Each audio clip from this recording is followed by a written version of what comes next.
In the annals of criminal history, there exist individuals whose names send shivers down our spines, whose actions have left indelible marks on society. They are the enigmatic figures, the dark minds, and the malevolent forces that have fascinated, horrified, and perplexed us throughout the ages.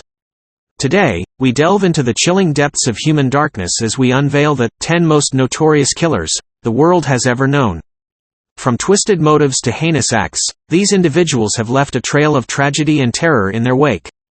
We'll explore the stories behind their crimes, the psychology that drove them, and the lasting impact they've had on our collective consciousness. But remember, as we embark on this chilling journey, the intention is not to glorify or sensationalize their actions. Instead, it's an opportunity to understand the minds that led to these unthinkable deeds and to reflect on the importance of justice, empathy, and the pursuit of a safer world. So, join us as we peer into the abyss, as we unmask the shadows of the past, and as we examine the 10 most notorious killers who have left an indomitable mark on the pages of history. Viewer discretion is advised, as we explore the darkest corners of the human psyche in this chilling countdown. Harold Shipman, also known as Dr. Death, was a British doctor who became one of the most prolific serial killers in recorded history.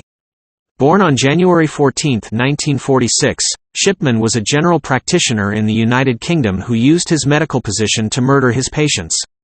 His reign of terror lasted for several decades before he was finally apprehended. Shipman studied medicine at Leeds School of Medicine and qualified as a doctor in 1970. He eventually became a GP and started practicing in Hyde, Greater Manchester. His preferred method of murder was administering lethal doses of prescription drugs, particularly morphine, to his victims. He exploited his patients' trust in him as a doctor to manipulate them into taking these lethal doses. Shipman's victims were mostly elderly women, although his youngest victim was a 41-year-old man. He targeted patients who were vulnerable, elderly, and less likely to raise suspicions about their deaths. Over the years, the number of deaths under Shipman's care attracted attention due to their unusually high frequency. Many of these deaths were initially attributed to natural causes. The alarm was raised when a local funeral director noticed the unusually high number of cremation forms that Shipman had signed. Authorities launched an investigation, which led to the discovery of evidence indicating that Shipman had been deliberately causing the deaths of his patients.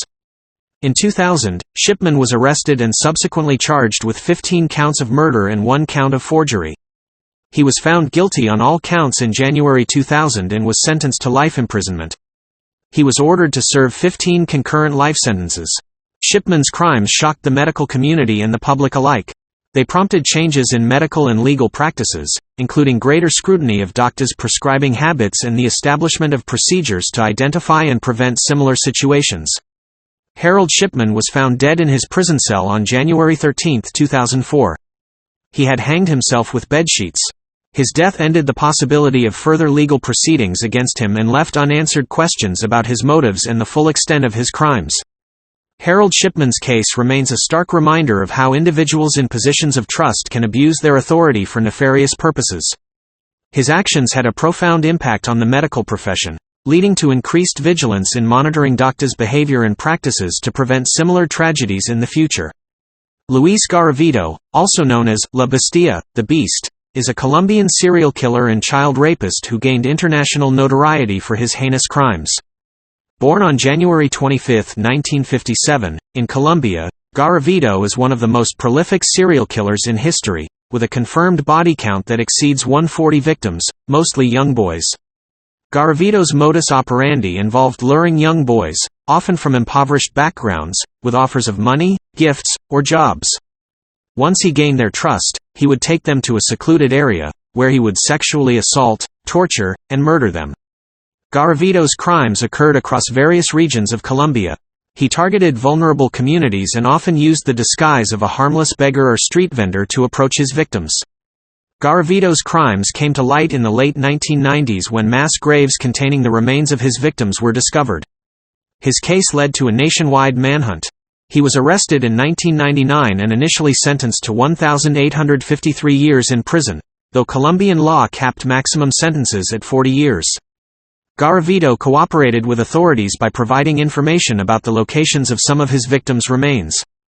This cooperation was seen as a way to potentially reduce his sentence and led to the discovery of additional victims.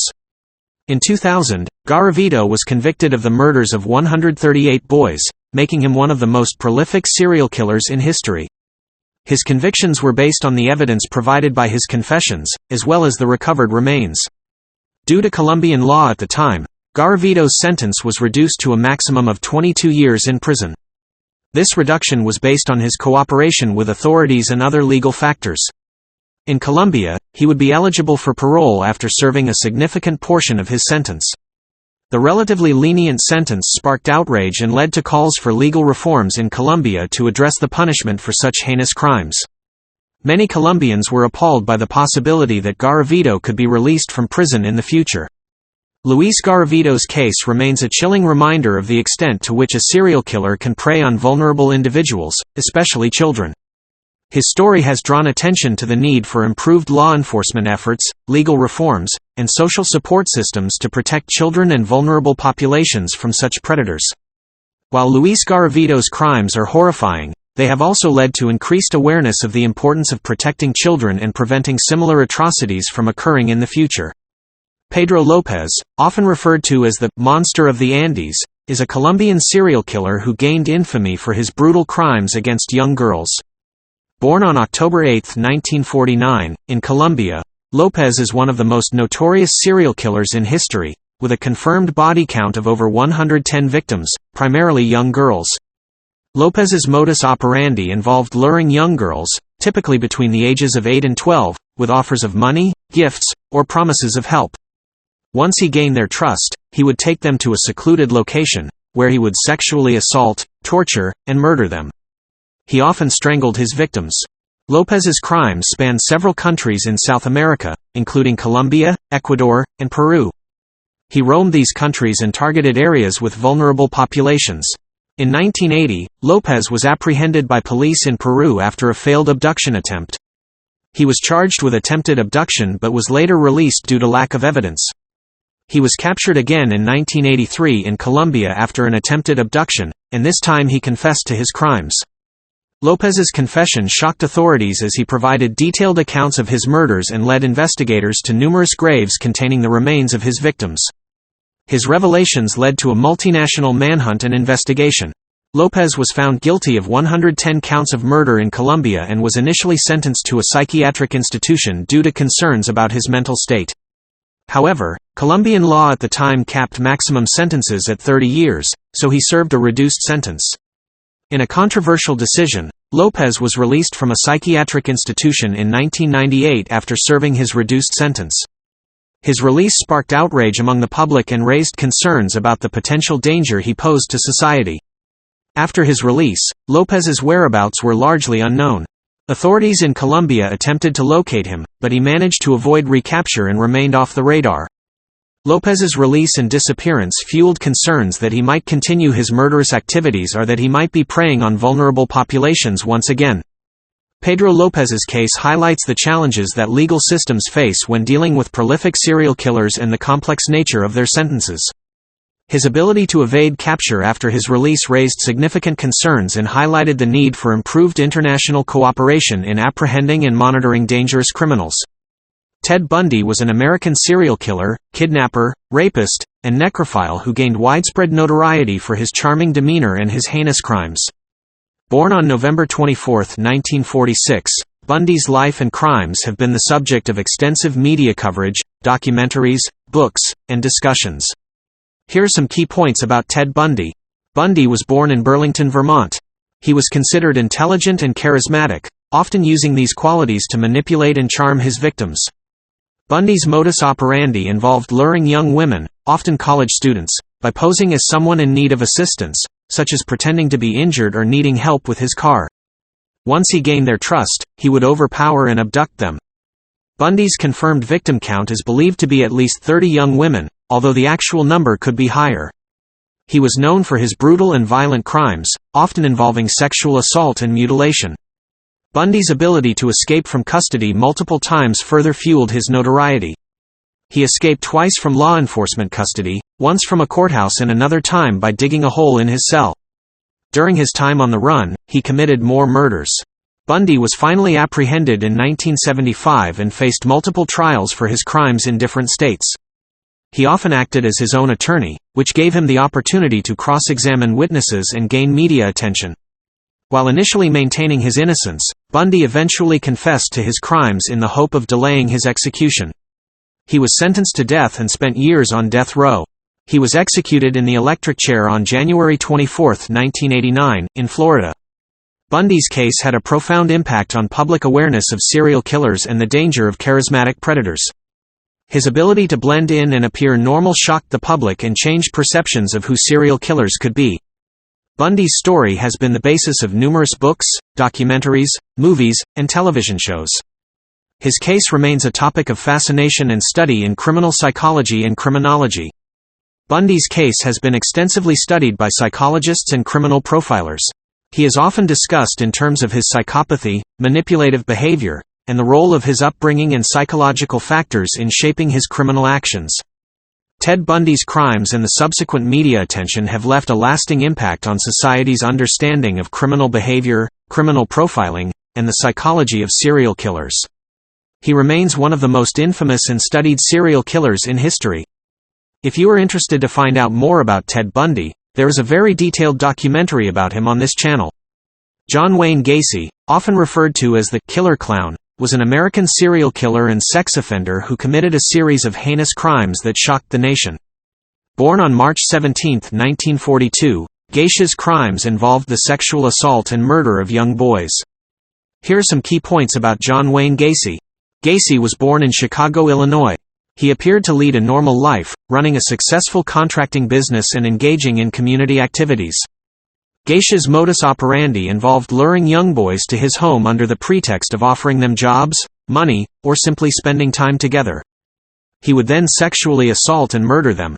Gacy's confirmed victim count is 33 young boys and young men, although some sources suggest the possibility of additional victims. Gacy's crimes were discovered in December 1978 when police searched his home in connection with a missing teenager. They uncovered evidence of his crimes, including human remains buried on his property. Gacy was arrested and faced trial for his crimes. He was found guilty of multiple counts of murder, sexual assault, and other charges. He was sentenced to death in 1980. Gacy spent years on death row appealing his conviction. He was executed by lethal injection on May 10, 1994. Gacy's involvement in community activities, including dressing as a clown to entertain at children's parties, added a sinister layer to his crimes. This led to the nickname Killer Clown, and contributed to the widespread shock and horror surrounding his case. Gacy's case has been studied by psychologists and criminal profilers. He displayed traits of psychopathy, manipulation, and a dual personality, his public image versus his criminal behavior. The case of John Wayne Gacy remains one of the most chilling and disturbing examples of serial killers who managed to hide their crimes behind a facade of normalcy. His story has been the subject of documentaries, books, and media coverage. Gacy's crimes exposed the capacity for evil within seemingly ordinary individuals and highlighted the importance of vigilance and scrutiny, even when dealing with those who appear harmless.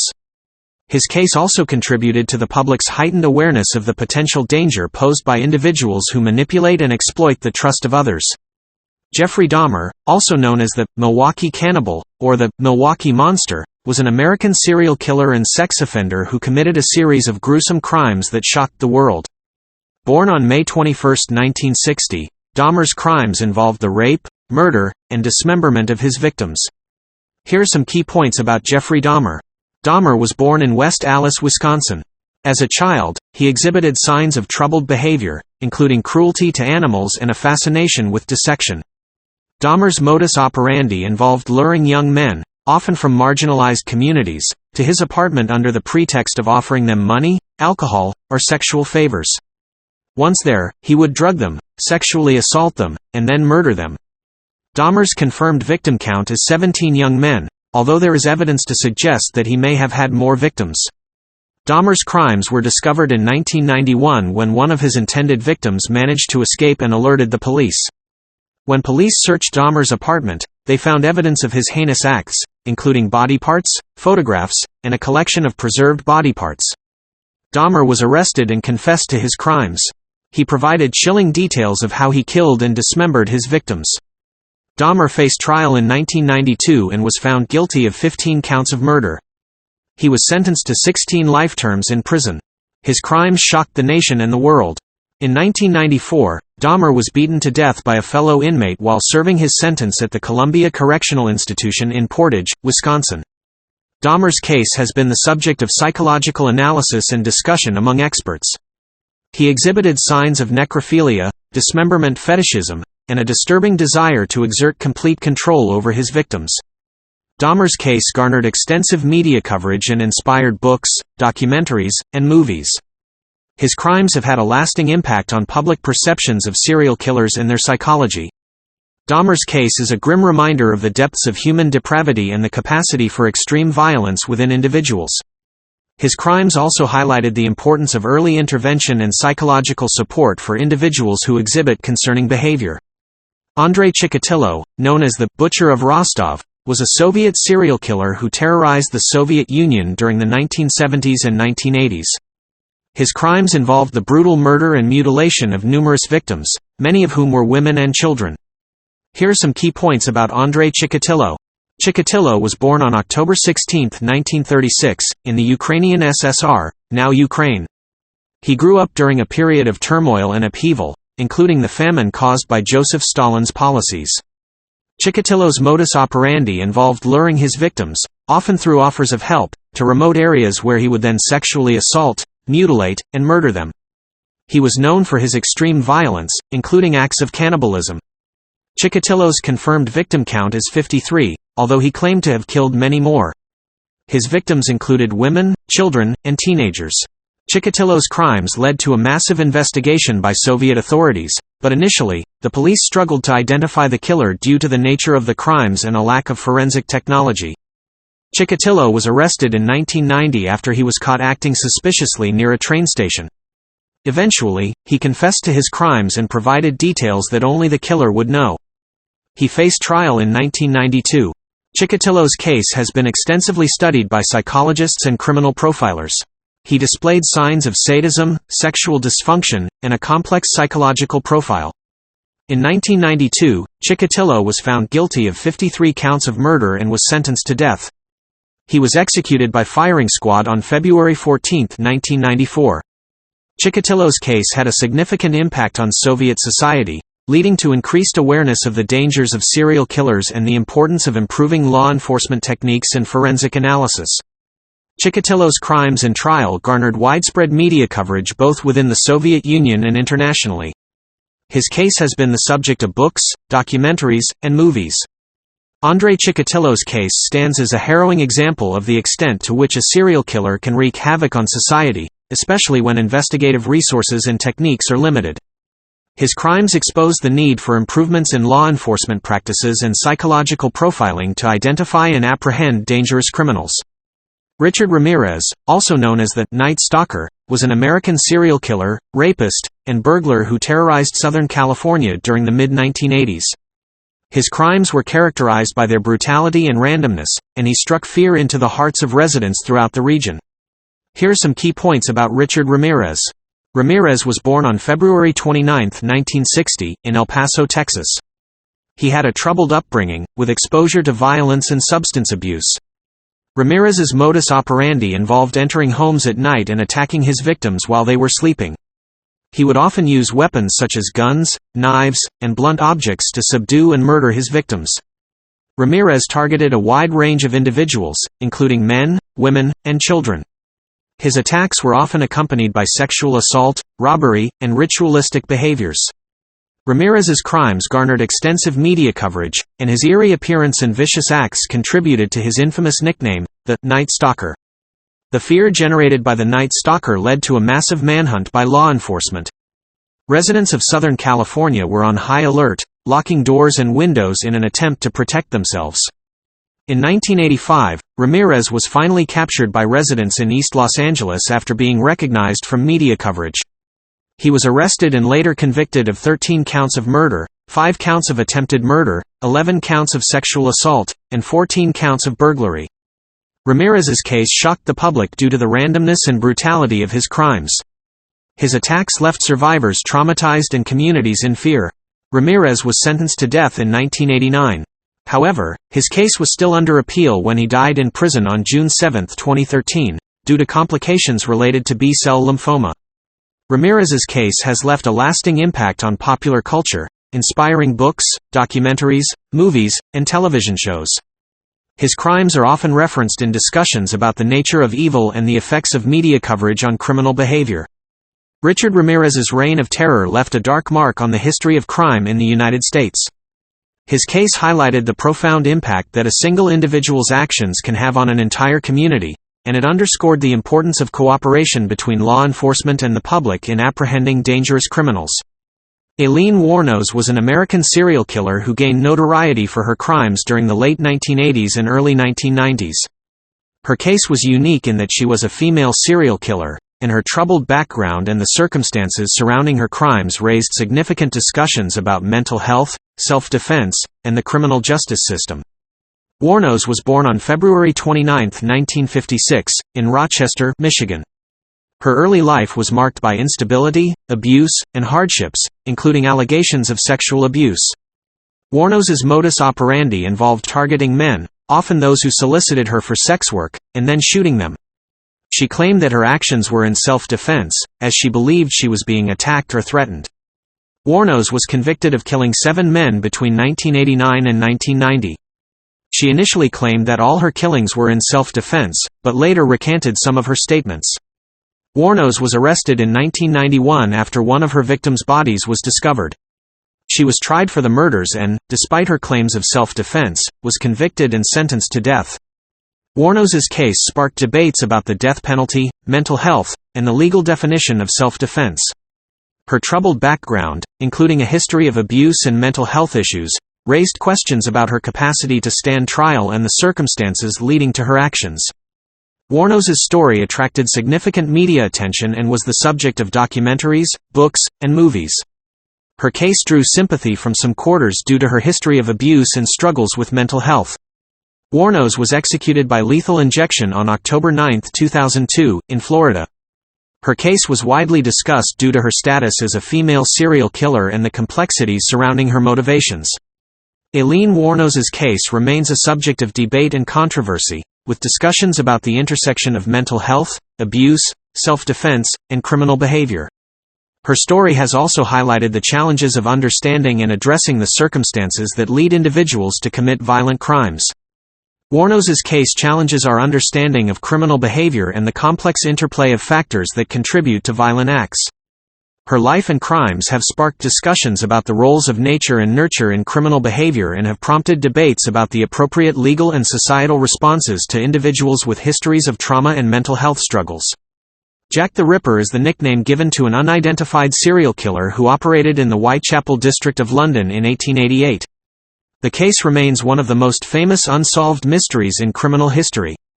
The killer was named after a series of gruesome and brutal murders, mainly targeting female prostitutes, that were attributed to him during a period of intense fear and panic in Victorian London.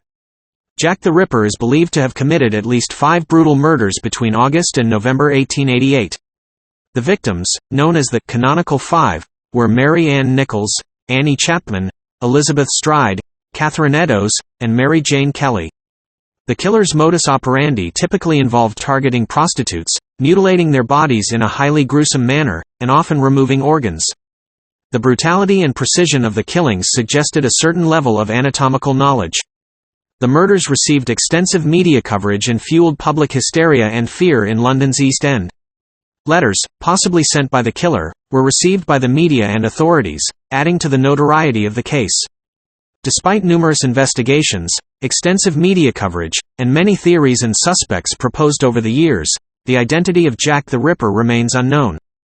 The killer was never captured or definitively identified, leading to ongoing speculation and fascination. Over the years, a number of suspects have been suggested as possible Jack the Ripper candidates, including individuals like Montague John Druitt, Aaron Kosminski, and Walter Sickert, among others. However, the evidence linking any particular suspect to the crimes remains circumstantial at best. The Jack the Ripper case has left a lasting impact on popular culture and has inspired numerous books, movies, documentaries, and television shows. The mystery surrounding the identity of the killer continues to captivate the public imagination. Advances in forensic science and historical research have led to attempts to re-examine the case using modern techniques.